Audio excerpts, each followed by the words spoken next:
Hello, garden enthusiasts. If you're like me, you're wearing your super suit because it's spring and it's time to clean up the garden. I want to make sure that you are talking to me and telling me what you're doing in your garden. So make sure to hit the subscribe button and comment below because I want to know what's going on in your neck of the woods. Okay, before we dive into it, I want to give a quick shout out to our sponsors, Merit Medical and Red Butte Garden, for making this episode possible. My number one thing to do in the spring is cleanup. I'm going to be focusing on getting dead branches, leftover leaves that aren't really mulched in, or just weeds in general that have grown over the winter time. This is the time to tidy up, clean it up, make sure that you can get rid of any issues that you may be causing with other pests that may develop. This is also the time when I'm going to fix up my Peter Rabbit fence that has broken stems all over the place. Also, it's the time to fix up my trellising that collapsed on itself. With all my pruning, I don't compost this because most likely you're going to find some pests in here. We don't want them in the garden anymore, so I will make sure that I get rid of these completely off my property. Just lounging in my spring cleanup. How about you? Get a little nice sun in, a little bit of rays. No, we have work to do and it's time to get going now. But seriously, I've already got my 10,000 steps in today just by working in the yard. If you're wanting to grow a big, beautiful garden, number one thing is soil health. I highly recommend going to a university or an agriculture department that does soil testing. Utah State University has a fantastic program that can give you the results that you need to know what your levels are. Things that you're going to expect in a test. Not only you're going to learn about your pH, you're going to learn about your salinity, you're going to learn about your NPK, your nitrogen, phosphorus, and potassium. Your nitrogen is probably going to be low if you're in Utah. Other places you may see it higher, but nitrogen is something that moves throughout the soil. What I really want to know are my potassium and phosphorus levels to know if they are too high, because that is an element that doesn't move in the soil. And Utah is notorious, at least in this area that I live in, for having really high levels of P and K. So first, I'm going to dig into the soil. I want to get about 6 to 12 inches down because you got to remember, even though you put stuff on top, your roots go down. So we're going to go way down. When you do a soil sample, you have to remember what area you want to test for. I have a big garden area here, so I recommend doing 2 to 3 soil samples. But if you're like, nope, I'm not going to do that, just try one. Just try one and see what your garden is telling you. So if it were me, I would dig 3 different holes in this garden bed so that I can get all the variations of the soil and send it in as one sample. I really want to know what's below the surface. Hi, you want to know what's below the surface too, huh? Look what I got for you. Wow. Who's going to get it? Who gets it? You know what I got for you. Okay, let's get ourselves a couple scoops of dirt. This is a very important tool that you must have in your gardening system. A measuring cup. I use a lot of butter knives too. That's my main tool for planting. I'm gonna get a good scoop here. Now, I'm gonna go get dirt in other spots in my yard. I'm gonna mix it all together, and then I'm gonna take my soil sample. Pull out any extras that may not be necessary in a soil test. Giant root, don't need that. Okay, I'm gonna get my Ziploc bag.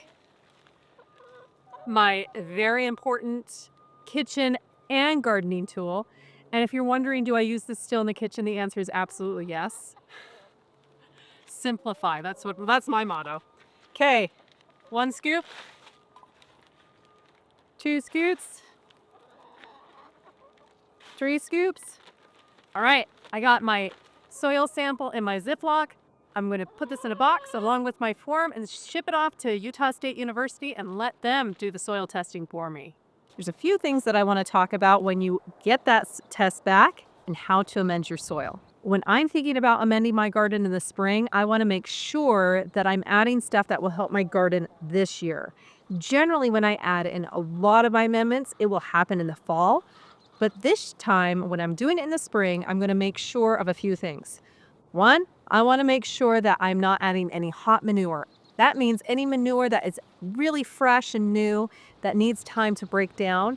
and that's going to be too hot for my plants. It's going to kill my plants. So I want to make sure I'm not adding anything that is going to be too new, that it's going to cause problems in my garden. The other thing, I'm not going to add any wood chips to my garden because wood chips take a long time to break down. Wood chips are awesome, but they're definitely not something I want to add in the spring, as it will suck all the nutrients in the soil to break it down. So that's something that you want to do in the fall, and just do it in small quantities so that it doesn't completely absorb all the nutrients from the soil. And I'll make sure that I add some aged compost if it's needed, or any organic material that has been broken down. What my goal is to make sure that I bring my pH down. On our pH scale, generally most vegetables do really good at a 6 to 7, and Utah soils tend to be higher on the alkalinity level, so they're more like up in the 8s.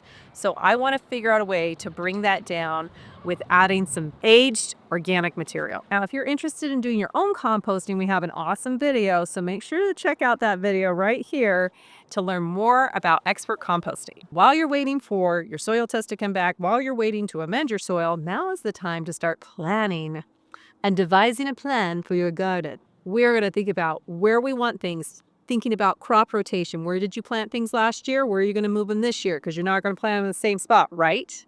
Right? I'm also going to think about my watering and making sure that I'm grouping plants that need the same amount of water together. Something else that is an awesome idea, I'm really not the best at, I used to be really good, is keeping a garden journal. Writing down what transplants well, writing down what grows well, writing down what failed, writing down what you liked and what you didn't like, and keeping good notes. Something else that I love, and I highly recommend you do, is try one new thing every year. Try to grow something that you haven't grown before, whether it be a flower, whether it be an herb, or whether it be a new vegetable that you haven't tried. But think about your eating plans and what you want to have in the summer to cook with, or potentially in the fall if you're going to do some canning. And meanwhile, I'm also going to put some spring crops in the ground because I can't wait anymore. So let's talk about crops that you can plant or direct sow from March to April 15th. Artichokes, you can direct sow some cabbage. Why not direct sow some radish, rhubarb, broccoli, onions, spinach, Brussels sprouts, peas, turnips. And then there's also those semi-hardy plants that you can direct sow from about March 20th to May 1st. And that includes beets, potatoes, carrots, parsnips, parsley, cauliflower, Swiss chard, or lettuce or leafy greens.